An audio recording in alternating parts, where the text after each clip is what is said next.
ونعيد جيش بناء ونلغي التجنيد الإجباري ونعمل جيش قوي يضم لنا أراضي للأراضي المصرية، مش يبيع ويفرط في الأرض.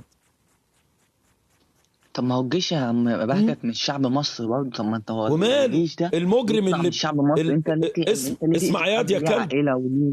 اسمع يا كلب، المجرم اللي القاضي بيحكم عليه بالإعدام لأنه قتل حد أو اغتصب حد، هو ده مش الشعب المصري يا خول؟ هو ده مش ليه عائلة برضك وليه صحاب وليه جيران؟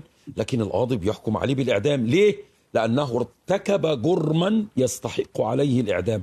هكذا قادة الجيش وضباطها، لقد خانوا الوطن وخانوا الله ورسوله وكفروا بالله وساعدوا الفاسق الفاجر على بيع أراضي الوطن والتفريط في مية نيل الوطن واستعباد أهل الوطن وقتل المواطنين المصريين وتعذيبهم وسحلهم وهنقعد نقول والصبح وهدم بيوت الناس وتهجير الناس.